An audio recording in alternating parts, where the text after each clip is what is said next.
It's the nation's favourite antiques experts. Perfect. Sold. Behind the wheel of a classic car. Lovely day for it. And a goal to scar Britain for antiques. Every home should have one of these. The aim to make the biggest profit at auction. But it's no mean feat. There'll be worthy winners. You're going to make £1,000. And valiant losers. No! Will it be the high road to glory? Make me a big profit. Or the slow road to disaster? Are we stuck? This is the Antiques Road Trip. What fun. Welcome to Northumberland, looking beautiful and rugged, just like the two antique hunters driving through it. I say, Charles, lovely day for it. Yes, our experts Natasha Raskin-Sharp and Charles Hanson are getting into the vintage vibe of their motor.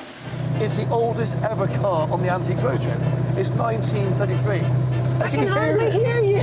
All the time. You're going to have to speak up over the engine. Hello.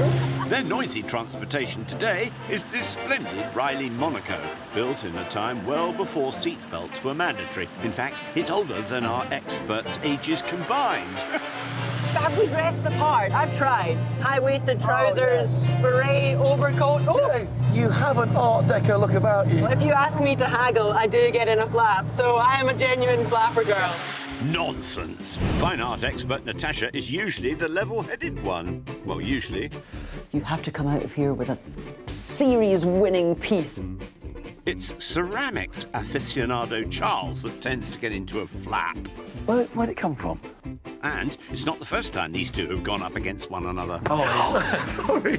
Nice guy, who does that? Sorry. 5 years ago, it was Charles who leapt into the winning spot. What a man. But not before some baguette-related antics. But is this going to be an uphill struggle for me? Because you haven't lost a road trip in, what, over a decade? Plate 19, 118. You have everything to lose. Get out of here. Actually, I think I have nothing to lose, because no one expects me to win. I certainly don't. Well, with £200 each for their starting kitty, let's find out. This trip starts here in the very north of England and heads down the east coast towards a final showdown in Hertfordshire. Clear my way, Am Tasha. I clear on the left? Clear on the my left? way. Oh, excellent. Full steam. For this first outing, we'll be shopping all over the northeast, ending up in Stanley in County Durham. But we begin this trip near Powburn, Northumberland, at the Hedgley Antique Centre, where our two are positively champing at the bit. On your marks, get set. First one, go. Hello. Oh, it's huge. It's warm as well. Right, should we just split up? Yes, you go that way. Yeah, this way. I'll Good luck, go this Charles. way. I think there's more this, actually. Don't find anything too good. I won't. There's more than enough to go around for both of you in here. Look at this. With so much on offer, where to begin? I'm often asked when you walk into a shop, Charles, what do you do? How do you find the bargains? Well, you stand back, let the objects look at you, you look at them, and then you say, I want you. And that's how you do it. As easy as that, eh? Show us how it's done then, Natasha. I love these jolly things. That plaster figure there. Just the wee red-headed boy with the wee red-headed cheeks. What is he doing? He's pulling at his hair while stroking a dog, as we all do, you know. I love them. It's so weird, so kitsch, so wrong, they're right. But I'm not touching it. Not with a barge pole. Not exactly the advice we were after. Anything more saleable on the horizon for Charles yet? On first impressions, it looks like an architectural mantle clock, bit faded, needs a clean. But on the back here it reads, this container is issued for our world-famous Victory V gums and lozenges, but this actually was a tin for cough sweets, cold lozenges, and it's remarkable. It's quite rare, but the problem is it's really badly faded. You've got the rust down here, which clearly has seen better days. You are right. Both drawing a blank then. Time for a regroup. You're getting very much into the spirit of vintage. It's my thinking cap. Is it? Is it? What do you think? I like it. Actually, stay where you are. Oh, right, OK. So we are. Why? So it's just, you know, you're sort of in that sort of mood. Ready? Look, this is I found this earlier on. A 1930s. Are you ready? I always knew you were a crank. Gramophone. And if we are in that mood... Oh, that's so lovely. I'll see you later, OK? I'll stay here. Oi, I hope you're going to pick that up. Come on, you two, knuckle down. Lots of curios here, lots of collectibles, bits and pieces, box here, which probably is 20th century. But on top, this is a tea caddy, which actually is quite early. This form and this style of escutcheon and this colour of flame mahogany would date this tea caddy to around 1770. On the inside, so you'd have had back in the day different sorts of tea in your tea caddy. And then this box here was often used for your blending or mixing or maybe another type of tea. That's quite interesting. To me, I can't work out if these are original, but certainly they fit well. That's a good box. It's only priced at... Where's my label gone? It's £48, Charles. Is it your cup of tea? That's a definite. I thought so. In charge of this place today is Jules, the lady in the leopard print dress. Hello there. Hello, Charles. Hi, Jules. I love the Emporium. Thank you very much. It's really nice. I've had a good wander around, and one thing I've seen is actually over there. It's a lovely Georgian tea caddy. Oh, yes. It's priced at £48. What's the best it could be? 38. So that's a good £10 off. I know up here, I'm sure you call it the death, don't you? Death, yeah. But what's the absolute bottom on it? The absolute death, I have been told, is 36. Are you sure about that? Absolutely. Do you know, I've got to say yes, so I'll take Lovely, it. thank you so much. First one to Charles, then. And with £164 still in hand, he's off. There's a definite spring in his step, isn't there? Meanwhile, our Natasha is still on the prowl inside. I did actually see something down the end. This row of ecclesiastical candle holders, little cut-out brass sconces. Not the finest example. What you really want is elaborate brass work. But these are lovely, and what's quite nice is there is a little bit of provenance, actually. Wallsend Baptist Church is marked on the labels, so we know where they've come from, and sometimes for collectors that makes a difference. But with £78 on the ticket, there's still a risk of your getting your fingers burnt. It's always tricky when you're trying to buy the first item and you want something that's almost guaranteed to make a profit. And I don't know if these are, but I think I have to at least try, because it's a healthy little market and they're not exactly ugly. As Charles would say, they're humble. There's nothing wrong with that. Quite right. Now, let's see if there's a deal in the offing. Jules. Hi. How are you? I've caught you totting up today's sales in your ledger. far, yeah. So far. OK, well, I've seen a brass candlestick, ecclesiastical, long... Priced at £78. What's your best, Jules? I can do the sconces, they'll be 35 Z. OK. I think I'm going to say yes, please. 35 is a Get great them. deal. It is. Thank you, Jules. Wonderful. Thank you so much. £165 left. £1 more than Charles. Time to get that Riley back on the road. Now, Charles has travelled south to the Northumberland market town of Morpeth. He's here to find out about one famous town resident whose courageous but ill-fated actions would help change the social structure of Britain and the rights of women forever. Hello, Penny.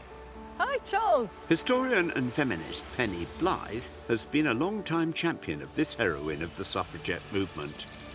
So this is Emily Wilding Davison, the suffragette who lost her life in 1913 at the Epsom Derby as a result of injuries when she tried to pin something on the King's horse. So who was Emily Wilding Davison and what was she like? She was the daughter of middle-class parents, born in London, but her parents were from Northumberland. She was at school regarded as highly intelligent. She had a great sense of humour, lively, sporty, arty, got distinctions in French, German, all sorts of things. Amazing. Young Emily studied at degree level, even though women at that time weren't allowed to graduate. When her father died, she and her mother moved near to Morpeth, where she worked as a private tutor. And, like many free-thinking women of her generation, she joined the Women's Social and Political Union, the Suffragettes. Their uniform, as Penny is wearing, contained the colours purple, white and green, representing loyalty, purity and hope. So to get their message across, what were members of that union doing? They decided on direct action because petitions, debates, speaking at public meetings, protesting were going nowhere. No. They blew up post boxes. They thought they would destroy communications. Wow. And they broke windows. Emily broke into the Houses of Parliament and stayed there for 46 hours. Did the law come down hard on her? Oh, yeah, on her and all the suffragettes. There was a horrendous demonstration in 1910, I think it was, known as Black Friday. The police and bystanders beat the women up. No. They sexually assaulted them. They dragged them along the ground and they arrested them. And even in prison, the suffragettes continued their protest by going on hunger strike. Fearful of creating a martyr for the cause, the authorities took drastic measures. They decided to force feed them, and this was sanctioned by the medical authorities. So they used something like this, which is actually an example of a mouth clamp that was put into their mouths and then ratcheted to force the mouth open. Oh, golly. And they would have a rubber tube and a funnel and then pour the gruel in. So was Emily force-fed? She was 49 times. But it was the events of the 4th of June 1913 that really put Emily into the public eye. In an attempt to petition George V directly, she travelled to Epsom, where the King's horse was running in the Derby. She came out onto the racetrack and tried to attach something, we think suffragette colours, to the King's horse. She was really severely knocked to the ground, very badly injured, and ultimately died 4 days later. With news cameras covering the event, Emily's protest made headlines across the world. In London, 5,000 women formed a procession as her body was taken from Victoria to King's Cross Station. And when her coffin arrived in Morpeth, another crowd accompanied her to the cemetery here. But her actions were lambasted by those in power and the British press, and an attempt was made to downplay her actions simply as a suicide. So is there any evidence to suggest on that day it wasn't her intention to die? Lots of things, actually. She had a return train ticket. So it was known she was going to a garden party afterwards. Right. And she was also going to travel to France. Her elder sister had just given birth and she was going out to help. It would be another 5 years before Emily Davison's goal of votes for women became a reality, but her actions on that fateful day helped turn the tide of public opinion towards the suffragettes' cause. So she almost perfectly encapsulated, Emily did, that motto of the suffragettes, which was? Deeds, not words. Absolutely.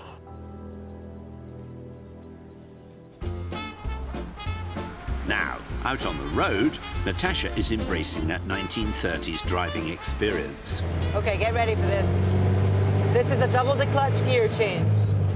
We're neutral, we're clutch, we're second. Oh, do you hear it? Seamless. Woman and machine in perfect harmony, eh? We're not firm friends just yet, we're acquaintances. She's also Morpeth bound. But it's the shopping she's come for, and it looks like it's the Morpeth Antique Centre calling to her. Right. Another big shop. Yes, with around 20 dealers selling in here, there's gonna be plenty to peruse. Picking a winner out of this vast array is no easy task, so Natasha will need to rely on her keen eye and wealth of accumulated experience, no matter how obscure. Stand by. I'm going to put to good use some childhood knowledge, some knowledge I acquired in primary school, how to read Hebrew. She always was a gifted child. I've just clocked a little decanter label. It is, in fact, a Hebrew label. L'chaim. It's not telling you what's inside the decanter. It's saying cheers. In fact, it's saying to life. If you've seen Fiddler on the Roof, to life, l'chaim.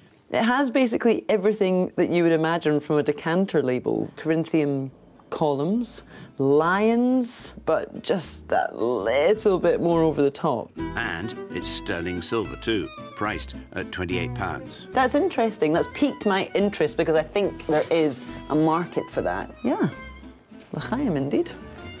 Muzzle toff. Now, from Fiddler on the Roof to Rummager through the shelves. Anything you like? That clock, actually. Yeah, I'm going in.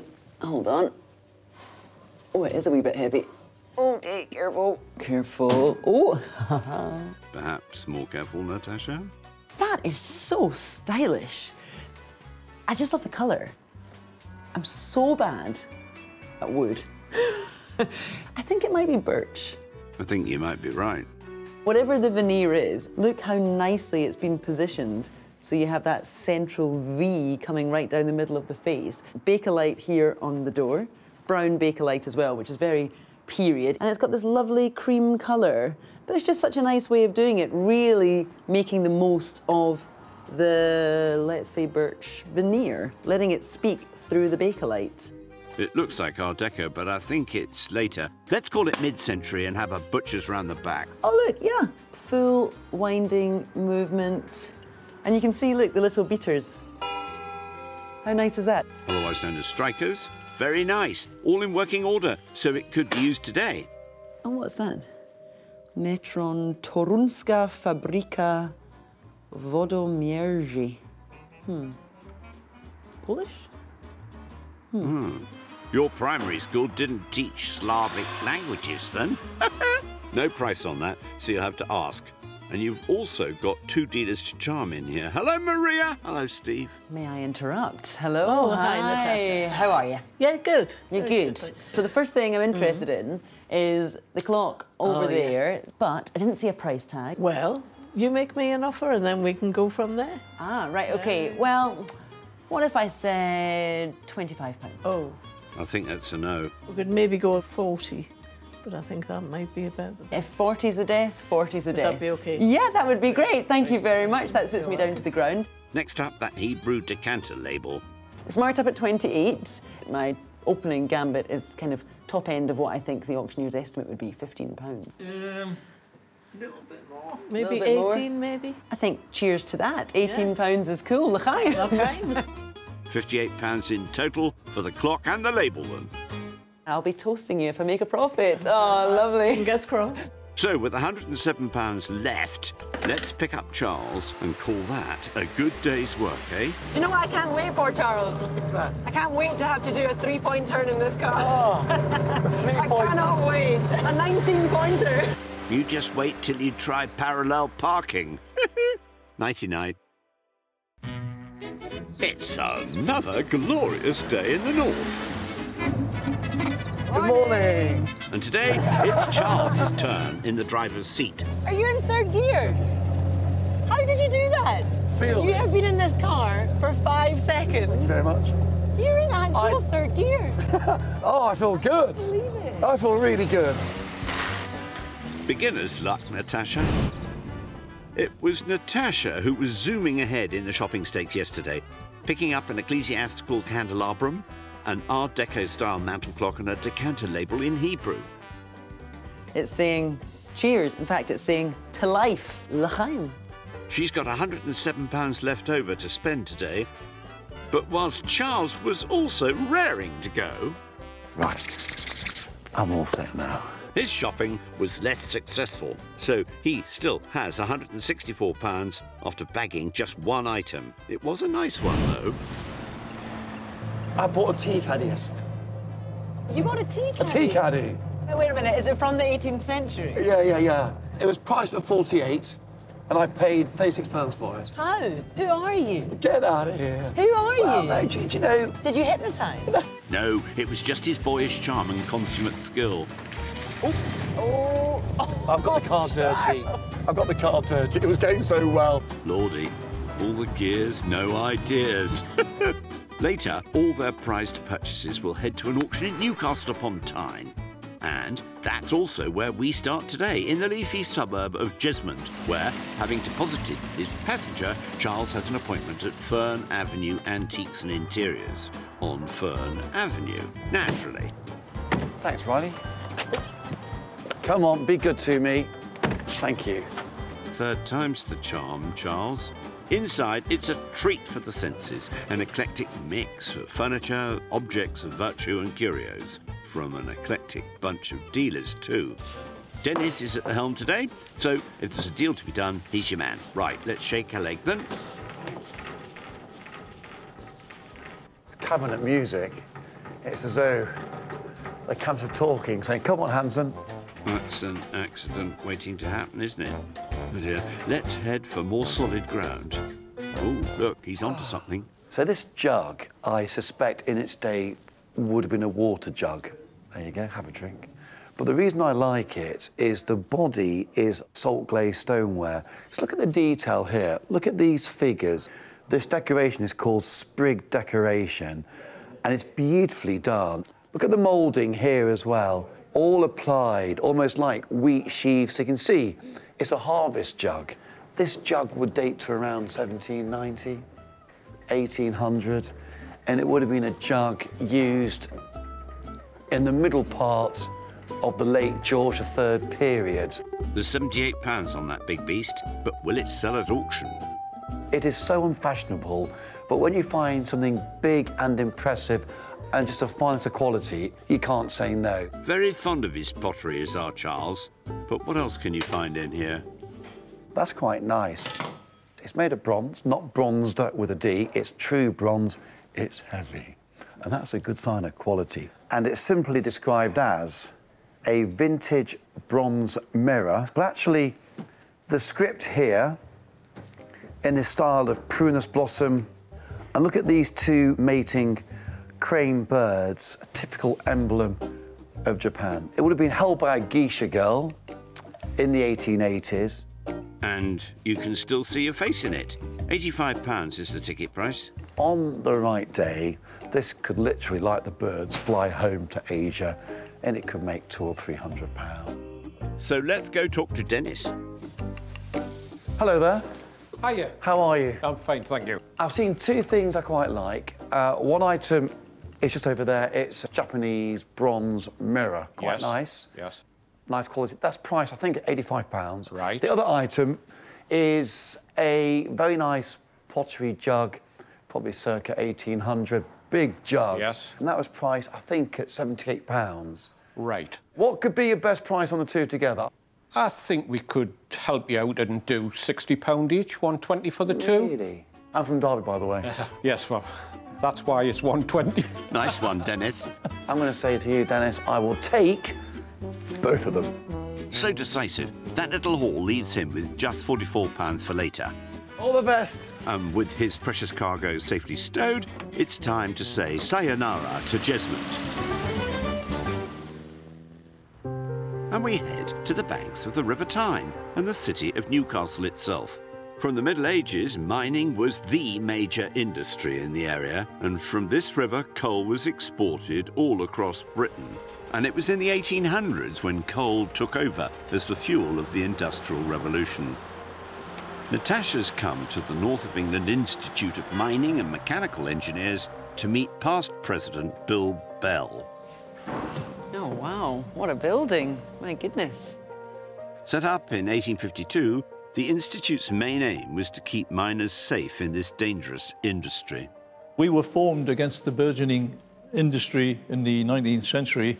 Accidents and explosions happening all the time because there were more and more mines and they were going deeper and deeper. The further in you get, the more propensity for accidents and disasters to happen. People were decapitated, falling down shafts, crushed, caught in wires, in machinery. There are all sorts of lists like this. But by far the most destructive danger that miners faced were explosions. Digging out coal released methane, and without adequate ventilation, this volatile gas built up underground. And with miners using the naked flame of candles to light their way in the darkness, the results were devastating. We have the inspector's reports here for a couple of explosions. One of the major ones was Felling Colliery, 1812. So what happened there at Felling? The ventilation was such that it couldn't flush the gas out of the workings. The colliery exploded. 92 men and boys killed. Yet another in a long line of these things. Clearly, a safer form of lighting was required, and this being a great age of invention, many of the leading minds of the day were tasked with finding a solution, and lined up in the Institute's lecture theatre are some of their results. Oh, that's lovely. That is the first time I've seen a miner's lamp in action. But straight away, my eye is drawn to something that is not a lamp. It's an early form of mine lighting, known as a flint and steel mill.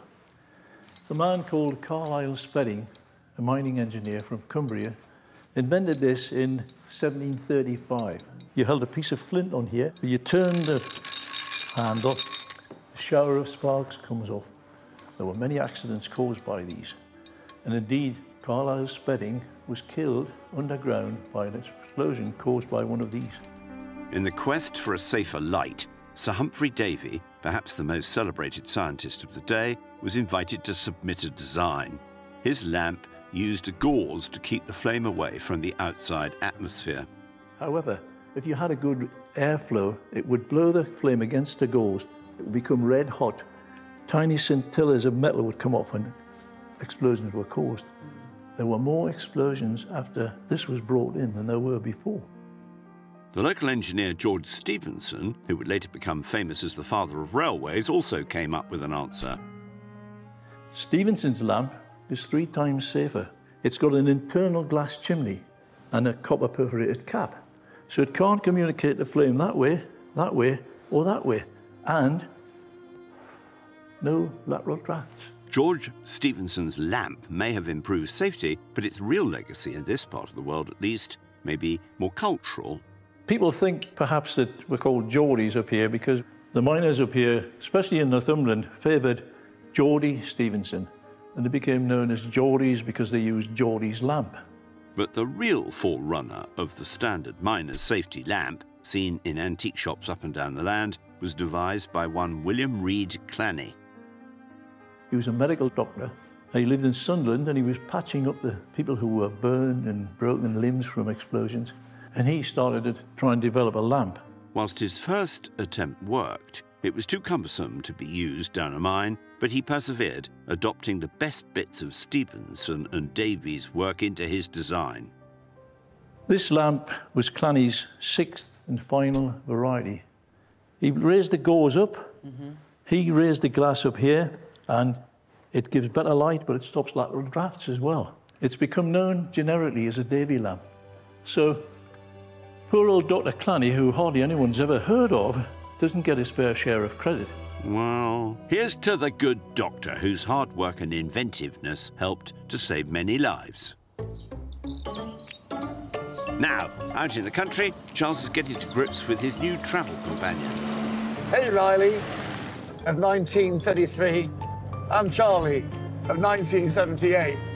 Do you think you can get me through the entire week? Yes! Good. He's a very strange man.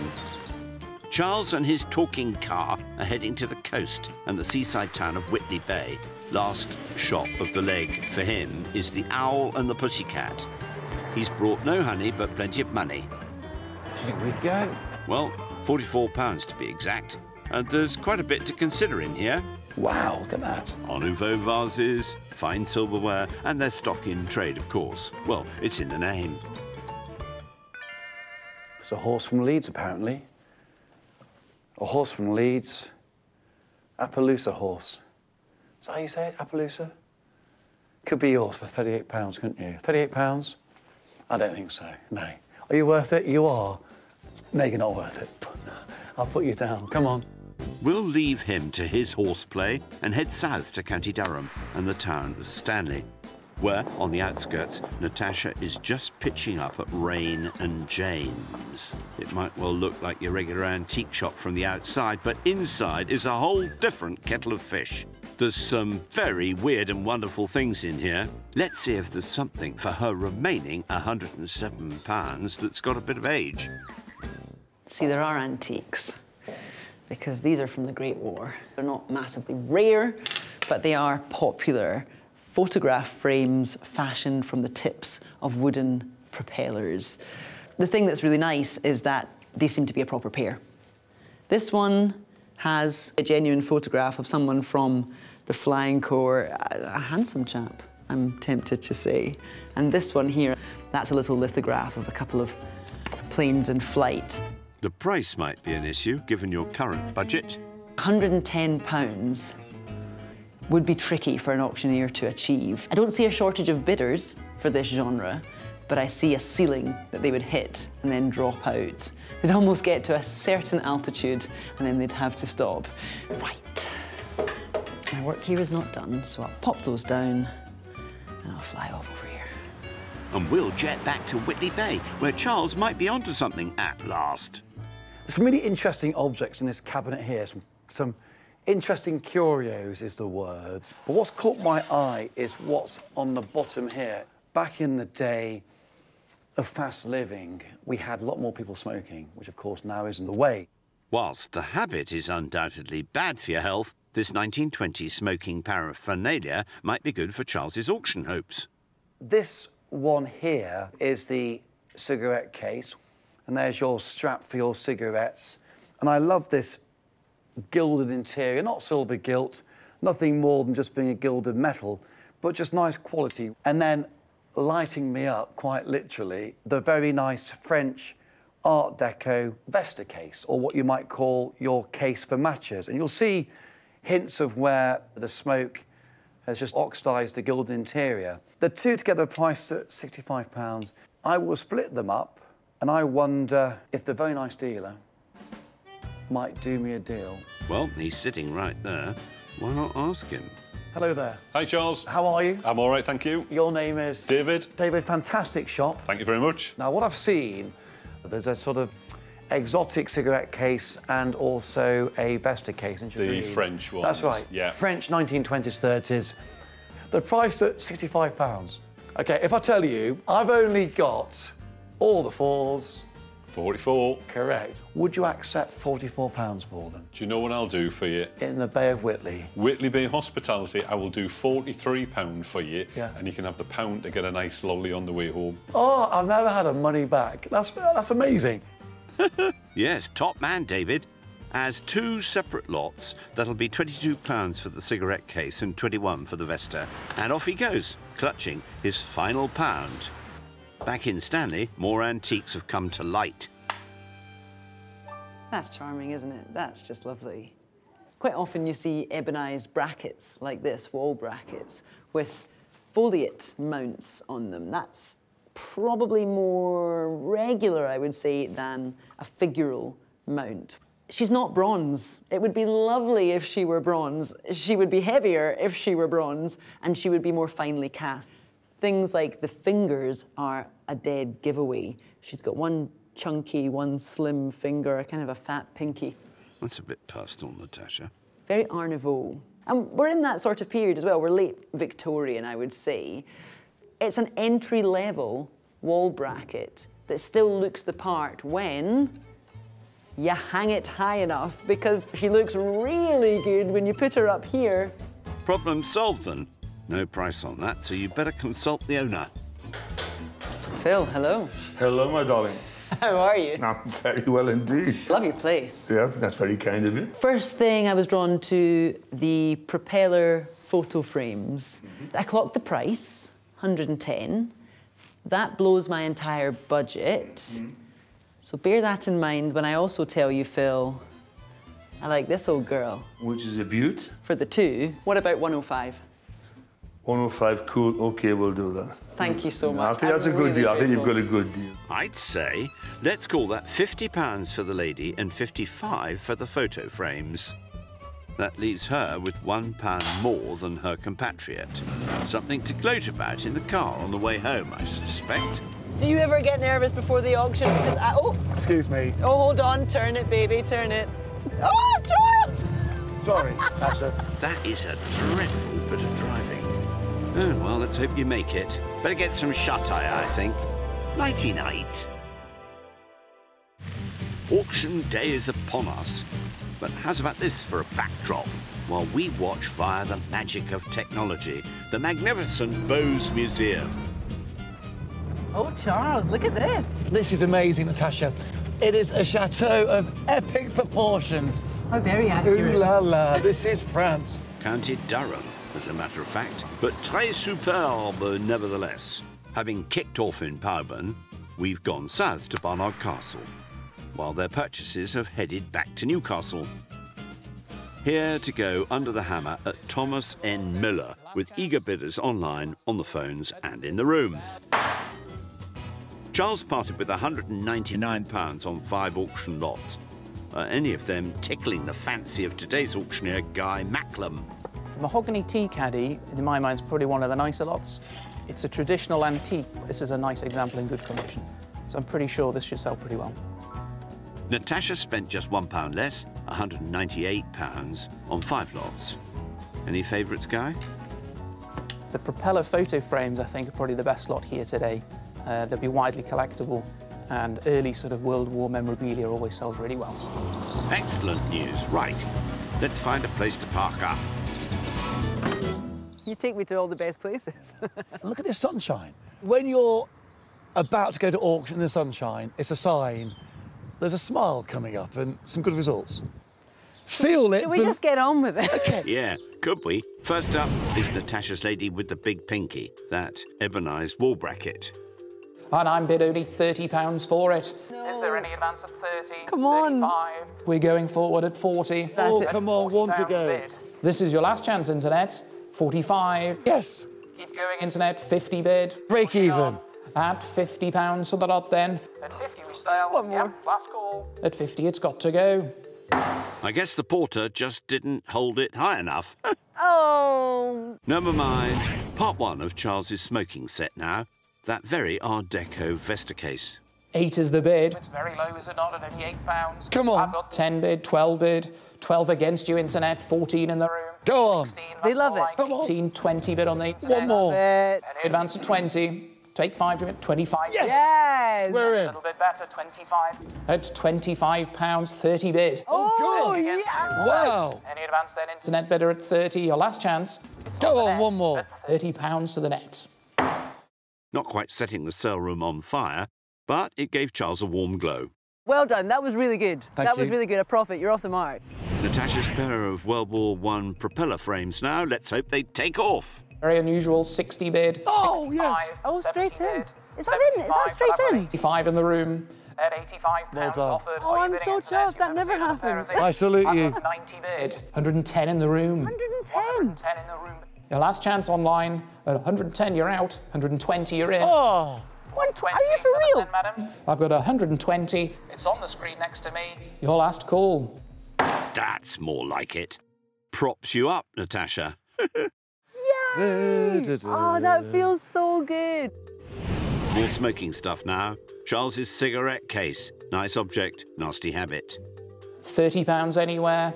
10 is the bid, 12 is bid. Jump in now. Small 14 steps. offered. We're underway. 16 offered. Don't stop now. 18 offered. Come Go on, come I've got along. 18 Oh, pounds no. in the room. 20 bid online.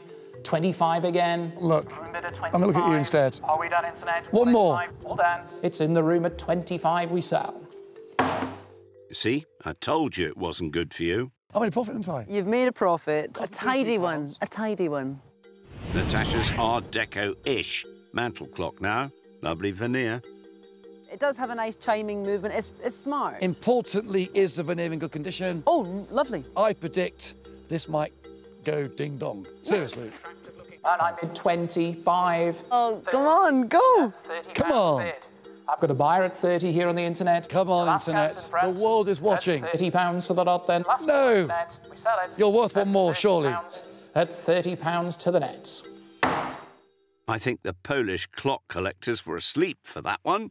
I'm surprised that people did not want to pay more for that. Charles's tea caddy now. Let's see if there are any bids brewing. Get it? Start me 20. Let's get underway. Come on. 20 is the bid. 20 is too low. 20. 5, 30. Your turn. 35. At £35 for absolutely. Where is everyone? I know. 45 against you.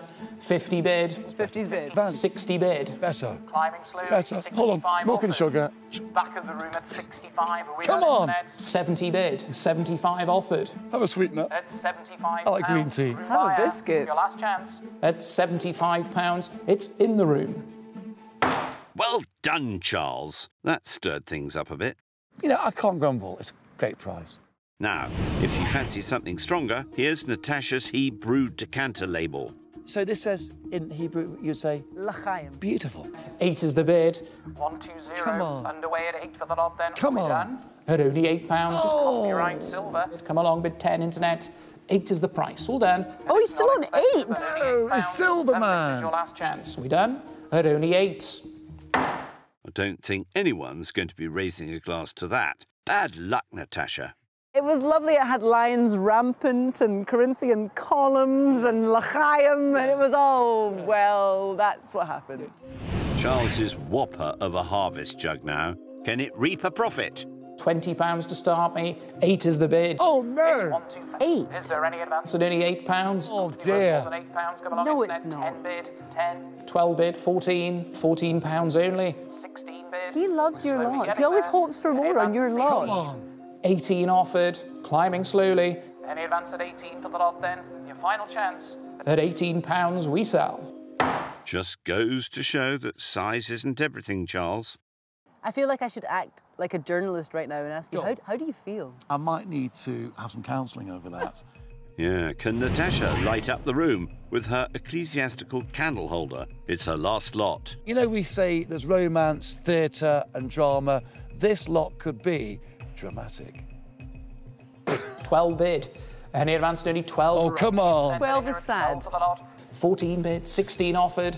Well, they're not exactly Move it, running. move it. No, it's Oh, not. no. Where are Here we go. £30. Any advance then? We sell it. No, I Last paid chance more. here. £30. At £30 we sell. Sort of gutted and went out, that one.